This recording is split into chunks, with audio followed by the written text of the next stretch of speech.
जी अस्सलाम वालेकुम। आज की इस वीडियो में हम डिस्कस करने जा रहे हैं पाकिस्तान स्टॉक एक्सचेंज के हवाले से कि आप पाकिस्तान स्टॉक एक्सचेंज में किस तरह से इन्वेस्टमेंट कर सकते हैं और उसके साथ साथ आप सेक्टर वाइज एनालिसिस कैसे कर सकते हैं। इसमें जो हमने आज सेक्टर डिस्कस किया है, इसमें हमारे पास मौजूद है ऑटोमोबाइल पार्ट्स एंड एसेसरीज का जो सेक्टर है। ऑटोमोबाइल असम्बलर पहला सेक्टर हमने डिस्कस किया था। आज जो हम कर रहे हैं ऑटोमोबाइल पार्ट्स एंड एसेसरीज का। इसमें देखें, हम कंपनीज को सिलेक्शन के लिए 3 डिफरेंट क्राइटेरिया से फ़िल्टर करते हैं और स्टॉक स्क्रीनर की हेल्प लेते हैं। पहला हमारा क्राइटेरिया होता है कि ये एनुअल 50% कम से कम एनुअल जो है मुनाफा दे, और दूसरा क्राइटेरिया हमारा है कि कम से कम 50,000 शेयर जो है उसकी ट्रेड पहले 30 डेज़ में होनी चाहिए। और तीसरा हमारा क्राइटेरिया है कि 2:1 की रेशो के साथ है जो प्रॉफिट और रिस्क, यानी कि रिस्क टू रिवार्ड इसको बोला जाता है। तो प्रॉफिट की जो पोटेंशियल है वो 200% हो, और अगर रिस्क का पोटेंशियल 100 है तो प्रॉफिट 200% होना चाहिए। तो उसके अराउंड हम 2:1 की जो रेशो के साथ लेते हैं। और इसके साथ साथ हमने जो सपोर्ट और रेजिस्टेंस के लेवल्स हैं वो देखने हैं। हमने जैसे डिस्कस किया कि 3 सपोर्ट के लेवल आप ड्रा करेंगे, S1, S2 और S3। सपोर्ट 1, सपोर्ट 2 और सपोर्ट 3, और 3 ही हमारे पास रेजिस्टेंस के लेवल होंगे, R1, R2 और R3। इसी तरह से हम 3 एंट्रीज लेंगे, E1 एंट्री 1, एंट्री 2, एंट्री 3। और तीनों के लिए हमने प्राइस जोन डिसाइड करने। प्राइस लेवल नहीं कह रहा, प्राइस जोन कह रहा हूँ। लेवल होता है एक हार्ड प्राइस लाइन, जबकि जोन होता है दो प्राइसेस के दरमियान का एरिया। मसलन 50 से 70 के दरमियान जो है ये एक प्राइस जोन है। जब भी प्राइस हमारे पास इस जोन में एंटर होगी तो आपने बाइंग करना है। उसके साथ साथ आपने क्या करना होता है कि आपने सेक्टर का, उस सेक्टर का कैपिटल डिसाइड करना है कि इस सेक्टर में मैंने इन्वेस्टमेंट कितनी करनी है। और फिर आपने जोन पहले से डिसाइड करके रख लेना है कि इस मार्केट में जब प्राइस इस लेवल पर आएगी तो मैंने पहली एंट्री करनी है, जब प्राइस इस लेवल पर आएगी दूसरी एंट्री करनी है, और जब प्राइस इस लेवल पर आएगी तीसरी एंट्री करनी है। तो ये सारी चीज़ें आज की वीडियो में हम ऑन स्क्रीन आपके साथ शेयर करेंगे। जो लोग हमारे साथ ग्रुप का हिस्सा बनना चाहते हैं, पाकिस्तान स्टॉक एक्सचेंज का जो हमने ग्रुप शुरू किया है, इसमें हम मंथली 1,000 रुपया आपसे फ़ी लेते हैं ताकि आप सीरियस होकर सीखें, और हम आपके साथ अपना एक्सपीरियंस और नॉलेज शेयर करते हैं और आपको शुरू से A to Z हर चीज़ आपको सिखाते हैं। वो लोग हमें लिख सकते हैं हमारे ये जो दिया हुआ डिस्क्रिप्शन में व्हाट्सअप नंबर के, मैं आपका व्हाट्सअप ग्रुप ज्वाइन करना चाहता हूँ, पाकिस्तान स्टॉक एक्सचेंज में इन्वेस्टमेंट करना चाहता हूँ। और जो लोग एज ए स्टूडेंट हमारे साथ मिलके काम करना चाहते हैं, ग्रुप का हिस्सा बनना चाहते हैं, मोस्ट वेलकम। आप ग्रुप में आ सकते हैं और आप जो है हमसे सीख सकते हैं। पाकिस्तान में पहली दफ़ा हम ये कोशिश कर रहे हैं आपको एक ऐसा बिज़नेस सिखाएं, एक ऐसा आपको तरीक़ाकार सिखाएं कि आप घर बैठे आसानी से एक चलते हुए बिज़नेस में पार्टनर बने, और ख़ुद आपको पता हो कि कब शेयर ख़रीदने हैं, कितने ख़रीदने हैं, किस लेवल पे ख़रीदने हैं, कब सेल करने हैं। और आप मीज़ान बैंक या दुनिया के जो पाकिस्तान के दूसरे बैंकों में पैसा इन्वेस्ट करने की बजाय यहाँ पर 10 या 11% मुनाफा मिलता है, आप सालाना 50%, 100%, 200%, 500% या 1500% भी मुनाफा कमा सकते हैं। और ये एक हकीकत है। चलते हैं स्क्रीन की तरफ और मज़ीद जानते हैं इस बारे में। बहुत शुक्रिया। Welcome to the screen.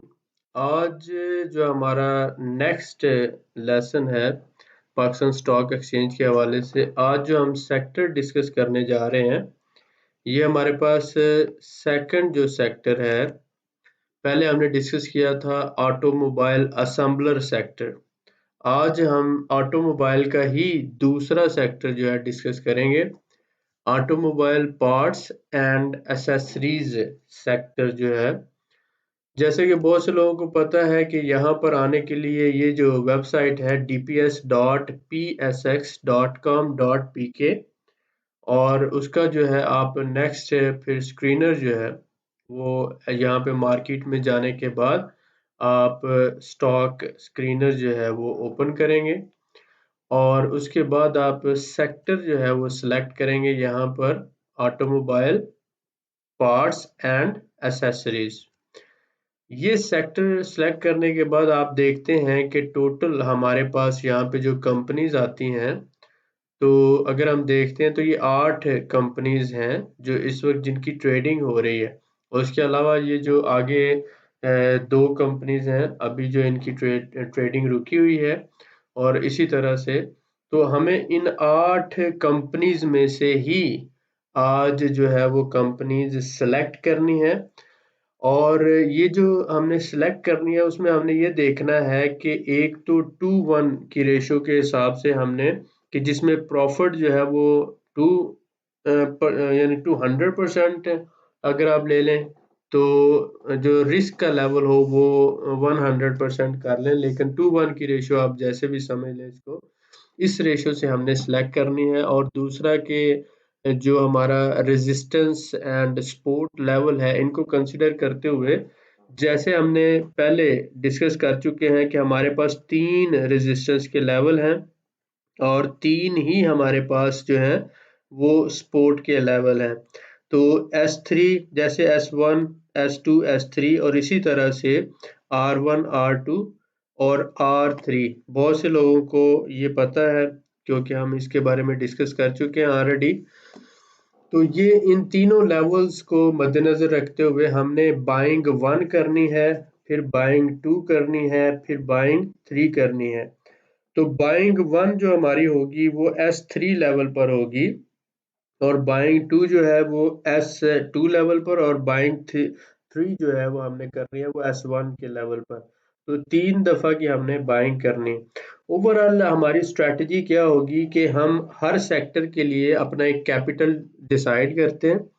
तो जो हमारा कैपिटल है ये इस सेक्टर के लिए ऑटोमोबाइल सेक्टर के लिए उसको हमने इस सेक्टर पर डिवाइड इस तरह से करना है कि हमने 2 कंपनीज जो होती हैं वो लेस रिस्की इसमें से लेनी है और एक जो है वो मोर रिस्की लेनी है। और जो हमारा कैपिटल है, सपोज कर लें कि हमारा कैपिटल 1 लाख रुपया है, फर्ज कर लें कि जो हमने इस सेक्टर पे लगाना है, सिर्फ इस सेक्टर का बात कर रहा हूँ क्योंकि हमने 10 सेक्टर पे इन्वेस्टमेंट करनी थी और हर सेक्टर का हमने एक कैपिटल डिसाइड किया और हर सेक्टर को हमने 1 लाख दिया। अब ये जो 1 लाख है ये आगे फर्दर हमने इस सेक्टर के अंदर डिवाइड करना है और इस सेक्टर में भी क्योंकि हमारे 2 सब सेक्टर बनते हैं, एक तो ऑटोमोबाइल असेंबलर सेक्टर है, आप 50,000 उसको दे दें और एक जो है ऑटोमोबाइल पार्ट्स एंड एसेसरीज है 50,000 इसको दे दें, सपोज कर लें। अब ये जो 50,000 है इसको भी फर्दर आपने 3 कंपनीज में डिवाइड करना है, मसलन 10 20,000 एक कंपनी को दे दें, 20,000 दूसरी को दे दें और 10,000 जो है वो तीसरी कंपनी को दे दें। तो ये तो ओवरऑल बजट करना है, किस तरह से हमने बजट प्लान करना है। अब बात होगी कि हमने अब कंपनीज कैसे फाइनल करनी है। ठीक है, पहले ये बात होगी कि आपका इस सेक्टर का बजट जो हुआ वो 50,000 था और आपने उस 50,000 को भी आगे 3 कंपनीज पे ऐसे डिसाइड किया है, कंपनी 1 हमारी जो है और कंपनी 2 कंपनी 1 को भी 20,000 दिया हमने, उसके 20,000 के शेयर खरीदने हैं और कंपनी 2 के भी हमने 20,000 के शेयर खरीदने हैं और ये दोनों कंपनीज लेस रिस्की हैं और कंपनी 3 जो है इसके हमने 10,000 के शेयर खरीदने हैं और ये हो सकता है मोर रिस्की हो। ओके हो गया। अब चलते हैं नेक्स्ट। दूसरा हमारा ये था कि हम हमेशा से देखते थे कि ऐसी कंपनीज हमने फाइनल करनी है जिनके जो है 30 डे वॉल्यूम ऑलमोस्ट 50,000 या उससे ज्यादा हो। तो क्योंकि इस सेक्टर में कंपनीज बहुत कम है तो हम यहाँ से ले लेते हैं, सपोज करें कि ये जो पहले वाली 5 से 6 कंपनीज हैं इनका वॉल्यूम नॉर्मल है, तो वॉल्यूम ये हो गया। उसके अलावा हमने एक ऐसा देखना था कि जिसमें 1 साल के अंदर 50% का चेंज आया हो। तो ये हमने 1 ईयर चेंज जो है ये 40 प्लस से शुरू करना है। तो जैसे हमने इसको फिल्टर किया 40 प्लस से, सपोज कर लें तो आप इसको लेके आते हैं, ठीक हो गया। तो आपके पास ये कंपनीज फिल्टर हो गई। अब ये सारी कंपनीज में से 3 कंपनीज आपके पास फिल्टर हुई हैं। अब ये जो 3 कंपनीज हैं ये हमारी रिक्वायरमेंट पे, अभी तक जो हमने रिक्वायरमेंट सेट की है उसके ऊपर ये पूरा उतर रही हैं, ठीक है। पहली बात तो ये है कि इनका जो 30 डे वॉल्यूम है, अगर आप इस बात को देख रहे हैं यहाँ पर, तो 30 डे वॉल्यूम, ये पहली 2 का तो हमारी रिक्वायरमेंट और उससे ऊपर है, और तीसरी का उसके आधा है, लेकिन ओके नो प्रॉब्लम, इसको हम मैनेज कर सकते हैं। तो 3 कंपनीज फाइनल हुई। अब अगर हम देखते हैं 1 ईयर चेंज के हिसाब से, तो हमें नज़र आ रहा है कि ये पहली कंपनी जो है इसका 44.42, तो ये भी उसके करीब है, हमारे टारगेट के उसी जोन के पास है। और इसके बाद दूसरी तो बिल्कुल हमारे टारगेट के हिसाब से, और तीसरी भी हमारे टारगेट के हिसाब से। तो इसका मतलब ये हुआ कि तीनों कंपनीज जो है, जो हमारा क्राइटेरिया है सिलेक्शन का, उसके साथ मैच करती हैं। यहाँ तक मेरे ख्याल में आप लोगों को समझ आ गई। सबसे पहले हम डीपीएस की साइट पे गए, उसके बाद स्टॉक स्क्रीनर पे गए, उसके बाद हमने जो हमारा सेक्टर था उसको फाइनल किया। सेक्टर को फाइनल करने के बाद हमने 1 ईयर चेंज जो है 40 या 50% जो है वो सिलेक्ट करना है, तो इसलिए हमने 40 प्लस से रखा, और इसके साथ हमारे पास 3 कंपनी सिलेक्ट हो गई। ओके, अब इसका हम आगे चार्ट देखते हैं। जब हम चार्ट पे आते हैं तो चार्ट में हमने तसल्ली करना है कि क्या ये हमारी रिक्वायरमेंट के मुताबिक 2-1 प्रॉफिट दे रही है, ठीक है। तो इसमें 5 साल का जब हम चार्ट ओपन करते हैं तो हमें नज़र आता है कि जो इसकी हाईएस्ट प्राइस थी वो, ये मैक्सिमम 5 साल में 34 हाईएस्ट गई है इसकी प्राइस। तो इस वक्त जो इसकी प्राइस है वो 22 है। तो इस हिसाब से अगर हम देखें तो 2-1 रेशो तो ये नहीं दे रही, ठीक है। तो ये जो बात है थोड़ा सा हमारा दिल बुरा करने वाली है। चले एनीवे, तो ये जो है 2-1 नहीं दे रही। अब इसमें अगर हम देखते हैं जी, ये ऑलमोस्ट देखें, ओके 3 इयर्स पे 5 ईयर के, ये हाईएस्ट जो प्राइस है इसका, यहाँ पर हम देखते हैं, यस ये दे रही है भाई 58.70, तो ऑलमोस्ट यानी कि 2-1 के हिसाब से है। यानी कि इस वक्त इसकी प्राइस अगर 22 है तो डबल करेंगे तो 44 हो जाएगी, फिर डबल करेंगे तो 66 हो जाएगी। तो इसका मतलब है कि राउंड अबाउट है हमारे क्राइटेरिया के, तो इस कंपनी को हम ओके कर सकते हैं। डन हो गया। अब 3 जो हमारे फैक्टर थे कि एक तो 50% के अराउंड होना चाहिए 1 ईयर चेंज, और दूसरा वॉल्यूम इसका अच्छा होना चाहिए, और तीसरा जो है ये 2-1 के हिसाब से प्रॉफिट दे रही हो और पोटेंशियल प्रॉफिट के चांसेस ज़्यादा हो। अब ये तीनों क्राइटेरिया पर पूरी उतर रही है। चौथा कि इसमें जो रिस्क है वो मिनिमम होना चाहिए। अब हमने देखा कि रिस्क इसके अंदर बहुत मिनिमम है, और काफ़ी अरसे से ये एक सर्टेन लेवल से नीचे नहीं आया, यानी 15 रुपए से नीचे नहीं गया। तो इसका मतलब ये हुआ कि अब हमें डिसाइड करना है, 1 ईयर पे ले आए इस चार्ट को, और हमें अब एंट्री डिसाइड करनी है कि हमने एंट्री कहाँ पे लेनी है। और जब भी एंट्री आपने डिसाइड करना होती है, आपने 1 ईयर पे आना है, आकर आपने ऊपर लाइन ड्रा की, नीचे लाइन ड्रा की, और उसका 50% गोल्डन रिवर्सल रूल रखा एंट्री 1 के लिए। तो जब हमने एंट्री 1 के हिसाब से 50% रूल लगाया तो हमें पता चल रहा है कि 18 पे जो है हमारी पहली एंट्री हो, तो ये बेहतरीन एंट्री होगी पहली। अब 22 पे है, तो अब हमने वेट करना है, हमने 22 से जब 18 पे आएगा तो एंट्री 1 करनी है, हमने 3 एंट्री डिसाइड करना है। सपोज करो हमने इस कंपनी के 3000 शेयर खरीदने हैं, तो हमने उसकी 3 एंट्रीज लेनी है, और पहली एंट्री है वो इस पे हम 18 पे ले रहे हैं, ठीक है। E1 जो है एंट्री 1 हम 18 पे ले रहे हैं, ओके हो गया। एंट्री 2 जो है हम इस लेवल पे लेंगे, और ये तकरीबन 14 से 15 के दरमियान है। तो एंट्री का जोन बनाते हैं, आप 18 से 20 का जोन बना सकते हैं, या फिर आप 16 से 18 के दरमियान का जोन बना सकते हैं। यानी वो एग्जैक्ट वो प्राइस नहीं होती, 1-2 रुपए ऊपर नीचे हो जाता है, तो आप 16 से 18 के दरमियान एंट्री 1 कर लें, और एंट्री 2 जो है आप 12 से 14 के दरमियान कर लें, ठीक है। और एंट्री 3 आप जब लेते हैं, लास्ट एंट्री जो आपकी होगी, फाइनल एंट्री, वो ये वही आ गया 13 रुपए के करीब जो है। तो सपोज करें कि जब ये 12 से 14 के दरमियान आता है, या फिर 10 से 12 के दरमियान अगर चला जाता है किसी वजह से, तो उस वक्त आप जो है लास्ट एंट्री इसकी लेंगे, एंट्री 3। तो हमने डिसाइड किया पहली एंट्री हमारी 18 यानी 16 से 18 के दरमियान होगी। दूसरी एंट्री जो है हमारी होगी यहाँ पर 12 से 14 के दरमियान। पहली एंट्री 50% गोल्डन रूल के तहत 18 पे, दूसरी एंट्री हम ले रहे हैं इसी तरह से 12 से 14 के दरमियान, ठीक है। और तीसरी एंट्री जो है हम फाइनल जो है वो ले रहे हैं कि अगर प्राइस इससे भी नीचे किसी वजह से चली जाती है, इन लेवल्स पे आ जाती है, तो ये 10 या 11, तो ये हमारा जो है इसको हम कहते हैं कि हैवी बाय जोन, जैसे हमने कहा था। तो इसी तरह से हमने री एंट्री जो है यहाँ पे ली। सपोज कर लें ये री एंट्री 2 जोन है, री एंट्री 1 और री एंट्री 2 के हिसाब से आप इसी तरह चलते जाएं, ठीक है। तो ये 2 जोन है हमारे पास, ठीक है। तो एंट्री 1 आपने यहाँ पे की, एंट्री 2 यहाँ पे की, और एंट्री 3 जो है आपने यहाँ पे करनी। ये आपने अपनी एक पूरी प्लानिंग करके रख ली। और एंट्री के लिए आपने लाइन नहीं बल्कि जोन डिसाइड करने, और प्राइस जोन होते हैं। मसलन 16 से 18 का जोन जो है वो ये आपका एंट्री 1 हो गया। इसी तरह से आपका 12 से 14 का जो जोन है ये एंट्री 2 का जोन हो गया। और इसी तरह से आपका जो है एंट्री 3 का जोन वो 10 से 12 का। तो आपने 3 एंट्रीज का ये पूरा अपना एक प्लान फाइनल करके रख लिया है। अब जब भी मार्केट इस लेवल पर आएगी, चाहे कल आ जाए, चाहे महीने बाद आए, चाहे 4 महीनों बाद आए, आपने तब एंट्री करनी है इसमें। ठीक हो गया।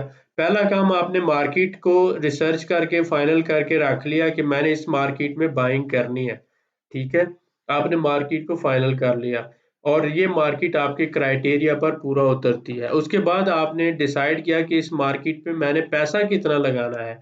इसका बजट आपने बनाकर एक सेपरेट आपने अपने अकाउंट में रखा हुआ है कि भाई ये 50,000 में से 20,000 इस कंपनी को मैंने देना है।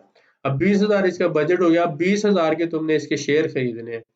अब 20,000 के शेयर भी तुमने आगे डिसाइड किए कि मैंने उसे 3 हिस्सों पे कर लिया। सपोज कर ले 20,000 को जब आप 3 हिस्सों पे डिवाइड करते हैं तो वो कितना बनेगा, तकरीबन 9,500, नहीं, 20,000 है ना, हाँ।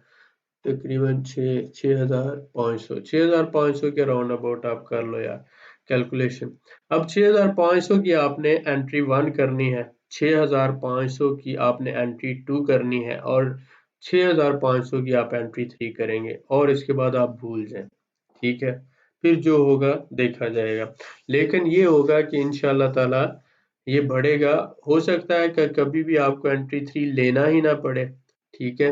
और अगर कभी ऐसी सूरत हाल आए कि आपको एंट्री 3 ना लेनी पड़ रही हो, तो फिर आप जो है बीच में जो रिवर्सल्स आते हैं 1 ईयर में, मसलन जैसे ये प्राइस ऊपर गई थी, ठीक है, और उसके बाद ये वापस आई यहाँ पे, तो इस रिवर्सल पे फिर आप दोबारा बाइंग कर लेते हैं, ठीक है। आपको पता है कि अब प्राइस जो है वो 12, 13 से 14 से नीचे नहीं जानी, तो आप यहाँ पे दोबारा बाइंग कर लेते हैं, वो एंट्री 3 का कैपिटल भी यूज कर लेते हैं आप, नो प्रॉब्लम। ये बात क्लियर होगी। अब चलते हैं दूसरी कंपनी की तरफ, ठीक है जी। तो यहाँ पर आए अब, तो हमने वही जो है यहाँ पे फाइनल किया था ऑटोमोबाइल एसेसरीज, और यहाँ पर हमने स्क्रीनर लगाया था कि हमें 50 के अराउंड चाहिए, ठीक है। तो ये हमारे पास आ गई। अब दूसरी जो हमारी कंपनी है वो आ रही है जनरल टायर, ठीक है। अब इस जनरल टायर को हम करते हैं। जब इस जनरल टायर को करते हैं तो हम 5 ईयर पे जब देखते हैं, तो ये भी हमारे क्राइटेरिया के हिसाब से है। आप देखें कि ये भी 2:1 की दे रही है रेशो। हाईएस्ट प्राइस है तकरीबन, समझ लें कि ये 90 नहीं 100 है, आप फर्ज कर लें रफ आइडिया। तो ये हाईएस्ट प्राइस जो है वो 300 आ रही है, तो इसका मतलब है कि 2:1 की रेशियो पे पूरा उतर रही है, पहली बात।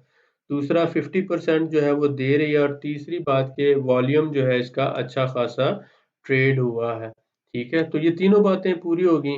अब इसके बाद फिर जो है आपने देखा कि हम एंट्री जो है इसकी डिसाइड करेंगे, ये भी मार्केट फाइनल हो गई हमारी।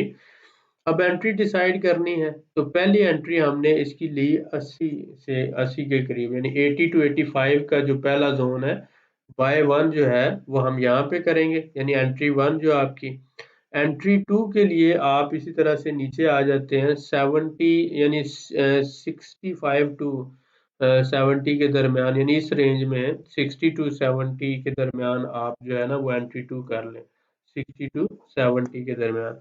और एंट्री थ्री जो है वो इस लेवल पर, इस यहाँ पर आप कर लें 45 टू 50। ठीक है, 45 टू 50। तो तीन आपने एंट्रीज डिसाइड करके रख ली, और उसी तरह से 20,000 आपने डिवाइड किया तीनों एंट्रीज पे, और एंट्री वन आपने ले ली इसकी। कैपिटल जो मैं बता रहा हूँ आपको कि आपने जिस तरह से डिवाइड करके एंट्रीज करनी है, इसी तरह से फॉलो करना है। ये नहीं कि इस कंपनी का एक ही कैपिटल आपके पास 20,000 था तो आपने 20,000 की बाइंग एक ही दम में कर ली है, ये काम नहीं करना। ठीक है, हमेशा से बाइंग जो है 20,000 की करनी है तो तीन हिस्सों पे डिवाइड करें उसको, और उसके बाद डिसाइड करें कि एंट्री आपने कहाँ पे लेनी है। एंट्री वन लें, फिर एंट्री टू का वेट करें, फिर एंट्री थ्री का वेट करें, और उस हिसाब से इंशाल्लाह ताला हम आगे मूव करते जाएंगे। ठीक हो गया, ये भी फाइनल होगी, जनरल टायर भी फाइनल फाइनल होगी। अब चलते हैं हमारी जो तीसरी कंपनी है, जिसे हम एटलस एटलस बैटरी। मैं यहाँ से भी आ सकता हूँ, लेकिन चले वापस चलते हैं, क्योंकि बहुत से लोगों को उस तरह का आइडिया नहीं होता।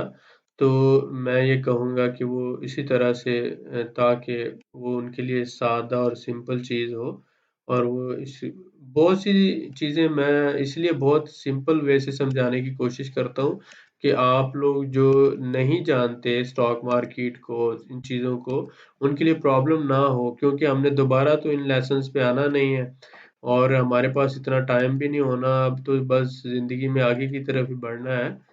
हम स्लोली मूव करेंगे, लेकिन इंशाल्लाह आगे की तरफ ही मूव करेंगे, मेन चीज़ यही है। ठीक हो गया। अब हमारी तीसरी कंपनी जो थी ये ATBA, यानी एटलस बैटरी लिमिटेड है।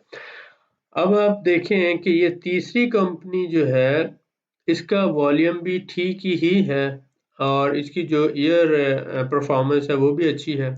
अब जब हम इसको देखते हैं 5 ईयर पे, तो तब ये भी हमारे क्राइटेरिया पे आ रही है। ठीक है, मसलन समझ लें कि ये 274 नहीं 300 है, फर्ज कर लें, तो इसका जो है आगे 3, यानी 2:1 रेशो के साथ आ रहा है, 2:1 रेशो।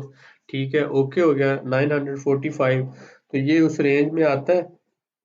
ओके जी, आता है। अब ये हमारा जो जनरल फार्मूला है कि वॉल्यूम ठीक है, एक्सेप्टेबल है, होना 50 चाहिए, लेकिन क्योंकि इस सेक्टर में ज़्यादातर वॉल्यूम कम है तो इसलिए कोई बात नहीं, इससे गुजारा कर लेते हैं। और 50% चेंज है। अब आप देखें कि मीज़ान का आजकल बहुत ज़्यादा चर्चा है जी, मीज़ान बहुत ज़्यादा मुनाफा दे रहा है। तो मीज़ान भाई कितना मुनाफा दे रहे हैं? मीज़ान बैंक मुनाफा दे रहा है 11%। ठीक हो गया, सालाना। और यहाँ पर क्या है कि आपको 52% भी कम लगता है। ठीक है, तो स्टॉक मार्केट में बहुत ज़्यादा मुनाफा कमा सकते हैं आप, बहुत पैसा कमा सकते हैं अगर आप इंटेलिजेंटली इन्वेस्ट करें, तो इंशाल्लाह अल्लाह बरकत डालेगा। कोशिश तो यही कर रहे हैं कि हमारे भाइयों की इसकी समझ है। अब इसकी एंट्रीज जब हमने डिसाइड करनी है, तो फिर इसी तरह से एंट्री वन आपने लेनी है यहाँ पे, कि ये 250 जो है उस रेंज में आप देख लें, 250 से 255 में आप पहली एंट्री ले सकते हैं। ठीक है, उसके बाद दूसरी एंट्री आपने यहाँ पे लेनी है। ठीक है, राउंड आप कर लो इसका 175 से 200 का एक जोन बनाना है, दूसरी एंट्री इस जोन में लेनी है। जोन हमेशा यानी 5, 10, 20 रुपए का बनाएं, उसके हिसाब से बनाएं। और इसके बाद तीसरी एंट्री का जो जोन है ये 100 से 120 के दरमियान तीसरी एंट्री है। तो एंट्री 1 आ गई हमारे पास, एंट्री 2 आ गई और एंट्री 3, इन तीनों को डिसाइड कर लिया हमने। और जो 10,000 इसका हमने रखा था वो इस पे इसी तरह से डिवाइड करके हम इस पे इन्वेस्ट कर देंगे। ओके हो गया। अब ये 3 कंपनीज आई हैं हमारे पास, तीनों को हमने ओके कर दिया। हम कंपनी 1 लेंगे। कंपनी 1 जो है हमारी लोड ऑटो पार्ट्स थी, कंपनी 2 जनरल टायर थी और कंपनी 3 हमारी एटलस बैटरी है। तो लकीली तीनों हमारे क्राइटेरिया पर पूरे उतर गई, लेकिन कौन सी पूरी नहीं उतरती उसको भी जरा देख लेते हैं, ताकि आप लोगों को आइडिया हो जाए। ये ना आपको लगे कि भाई जो भी देखी वो क्राइटेरिया पे पूरी उतर गई तो ये तो फिर सारी उतर जाती हैं, ऐसा नहीं होता। अब आप देखें ये, क्योंकि बहुत ज़्यादा वेल कैलकुलेटेड फार्मूलाज होते हैं और कहते हैं ना कि अच्छा प्लेयर जो होता है वो फर्स्ट स्ट्राइक पे ही मार सकता है चौका छक्का। तो ये उसी तरह से कर लें, लेकिन आप इस बात को समझें। चलिए हम दूसरी कंपनीज को भी देख लेते हैं थोड़ा सा आइडिया लेने के लिए। तो हम कोई एक कंपनी उठाते हैं यहाँ से, ठीक है। चलें ये कर लेते हैं, थल लिमिटेड कर लेते हैं। अब इसमें सपोज करें कि इसका जो आ रहा था, एक तो ये परसेंटेज चेंज जो है एनुअल वो 50 से लेस है। तो दूसरा हम देखते हैं कि ये हमारे क्राइटेरिया पर कैसे फिट नहीं हुई, ठीक है। अब देखते हैं कि जब हमने इसको देखा 5 साल के चार्ट पर, तो मैं भी आपके साथ ही देख रहा हूँ। तो आप देखें कि ये जो है 2-1 क्राइटेरिया जो हमने सेट किया हुआ है, तो इसकी इस वक्त प्राइस 420 है। चलो 419 कर लें, ठीक है। 419 है इसकी प्राइस। तो आप ये डबल अगर हो तो ये 800 जो है वो उस हिसाब से 40 के करीब होनी चाहिए। तो ये तो डबल भी नहीं है, हालांकि 3 टाइम होनी चाहिए, तो ये 2-1 की रेशियो के हिसाब से 1200 होनी चाहिए। और ये कितनी आ रही है, मैक्सिमम जो है ये आ रही है यहाँ पर हमारे पास 700, यानी अगर ये गया है तो मैक्सिमम 600 या 700, 697 या 700 ही कर लें आप। तो एक तो पहली बात ये होगी कि ये उस क्राइटेरिया के हिसाब से 2-1 की रेशियो पे पूरा नहीं उतरता और इसमें अर्निंग के चांसेस जो है ज़्यादातर जो है ये इस प्राइस रेंज में रहा है। और ये अब भी जो है देखें कि इस प्राइस रेंज में आने के बाद वापस चला गया, ठीक है। तो इसका मतलब ये है कि ये जो है ज़्यादा वॉल्यूम जो है इसका इसी रेंज के अंदर ही रहा है। तो इसलिए जो है ये इसका पोटेंशियल एक तो 2-1 की रेशियो पे नहीं आ रहा।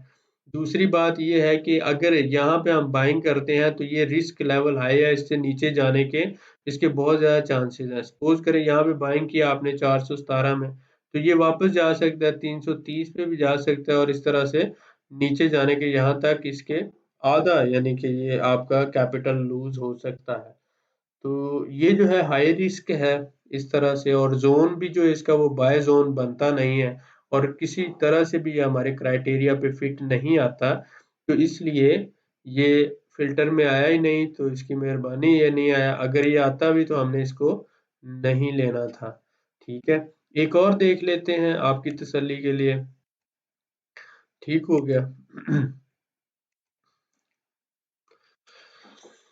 चलें जी, अब हम ले लेते हैं एक्साइड को, ले लेते हैं, ठीक है।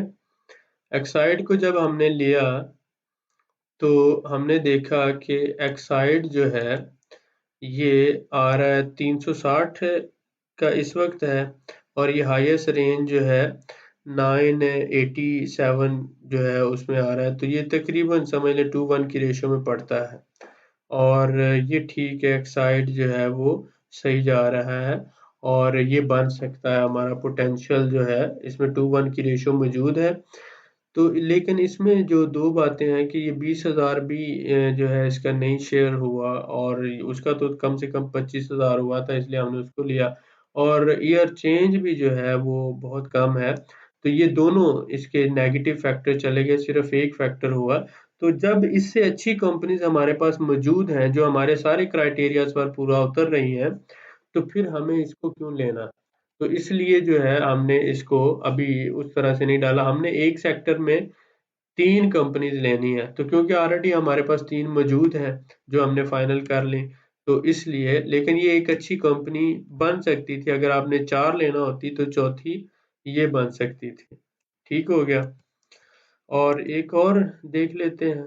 और उसके बाद फिर जो है वो एंड करते हैं इसका, ताकि आप लोग जो है इसकी प्रैक्टिस कर सकें। ठीक हो गया। ये ले लेते हैं बलूचिस्तान व्हील्स लिमिटेड, ये क्या कहते हैं? ठीक है। इसका जो हाईएस्ट प्राइस है ये 183 तक गया है, और ये 2:1 की रेशियो पे पूरा नहीं उतर रहा। ठीक है। और उसके साथ साथ इसका वॉल्यूम भी कम है और पर ईयर चेंज भी कम है। ठीक है। तो इसलिए इसमें रिस्क फैक्टर भी अगर आप देख रहे हैं तो ये इस वक्त जैसे हम लाइन ड्रा करते हैं सपोर्ट की और रेजिस्टेंस की, तो ये रेजिस्टेंस लेवल के बिल्कुल पास है।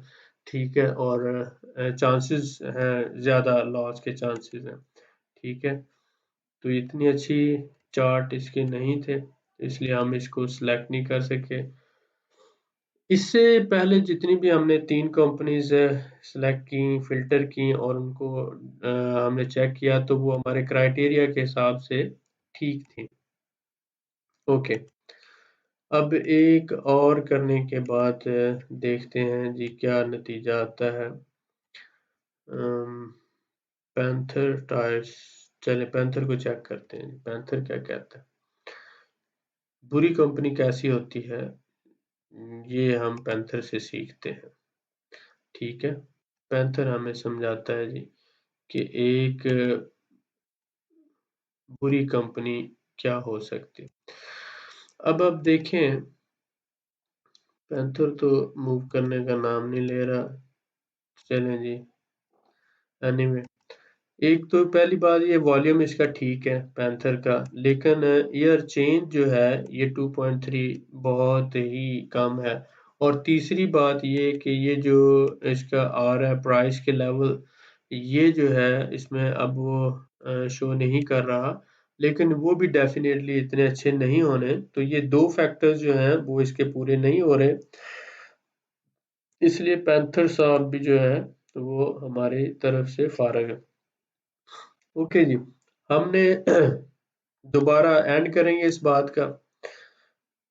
ये जो हमने automobile parts and accessories sector लिया, इसको हमने support and resistance, 50% reversal, entry 1, entry 2, entry 3 सारी चीज़ों को कंसिडर करते हुए हमने यहाँ पर फिल्टर लगाया। और फिल्टर में हमने ये बात रखी कि 50% जिसने मुनाफा दिया कंपनी ने और जिसका वॉल्यूम 50,000 या उसके आसपास है या 50,000 से ज़्यादा है, तो वो हमने लिया। तो पहली 2 कंपनी जिसमें बहुत अच्छी जा रही है, और तीसरी जो है क्योंकि उसका ईयर प्रॉफिट अच्छा है, तो इसको भी हमने इसलिए कंसीडर कर लिया। तो हमने ये जब स्टॉक स्क्रीनर लगाकर यहाँ पर ईयर चेंज से हमने चेक किया कि जो मुनाफा दे रही हैं कंपनीज और उसके साथ वॉल्यूम, तो ये 3 कंपनीज फिल्टर हुई। अब तीनों को हमने बारी-बारी फिर एनालाइज किया और उसके बाद फिर हमने फाइनल कर लिया कि 20,000 हम पहली कंपनी में लगाएंगे लोड्स में, 20,000 ही हम जनरल टायर में लगाएंगे और 10,000 हम जो है वो एटलस बैटरी में लगाएंगे। ठीक हो गया। इस तरह से हमने ये 3 कंपनीज फाइनल करके इस सेक्टर का जो बजट था वो इन तीनों पे डिवाइड कर दिया। ये तीनों फैक्ट्री जो कंपनीज थी हमारे 3-4 क्राइटेरिया पर पूरा उतरी थी। पहला क्राइटेरिया कि इनका अच्छा खासा वॉल्यूम 30 डे में ट्रेड होता है। दूसरा कि 50% के करीब ये जो है 1 साल के अंदर मुनाफा देती हैं। तीसरा कि 2:1 की रेशियो के हिसाब से जो है वो प्रॉफिट पोटेंशियल मौजूद है इसमें और रिस्क लेवल कम है। ये तीनों फैक्टर, और उसके बाद जो है हमने फिर आगे डिसाइड किया इनका कि किस तरह से जो है सपोर्ट एंड रेजिस्टेंस और लोअर लेवल पे और बाय जोन में हमारे पास ये कंपनीज मौजूद है। और फिर हमने इनकी एंट्रीज डिसाइड की और हर कंपनी में हमने 3 एंट्री लेनी है। एंट्री 1 लेनी है, एंट्री 2 लेनी है और एंट्री 3 लेनी है। और इस तरह से जो है हमने ये फाइनल किया। पोर्टफोलियो जब हम तैयार करेंगे तो हम 10 डिफरेंट सेक्टर्स में से अपनी इन्वेस्टमेंट डिवाइड करेंगे। इन सेक्टर में से हमने 10 सेक्टर लेने हैं और अभी ये एक ही सेक्टर मैं इनको कंसिडर कर रहा हूँ ऑटोमोबाइल असेंबलर और ऑटोमोबाइल पार्ट्स, और इस सेक्टर की जो इन्वेस्टमेंट है वो इन दोनों पे डिवाइड होगी। ठीक हो गया। तो असेंबलर से हम पहले डिस्कस कर चुके हैं, आज हमने डिस्कस किया था ये ऑटोमोबाइल पार्ट्स एंड एसेसरीज। उम्मीद है कि आपको आज की वीडियो से कुछ सीखने का मौका मिला होगा। दुआ में याद रखें और इंशाल्लाह ताला मिलते हैं नेक्स्ट वीडियो में। अगर आपको ये पसंद आया हो तो मज़ीद आप नीचे कमेंट करें इसके हवाले से, कोई आपका सवाल है या कोई आप बात पूछना चाहते हैं। बाकी इंशाल्लाह गपशप होती रहेगी। बहुत शुक्रिया।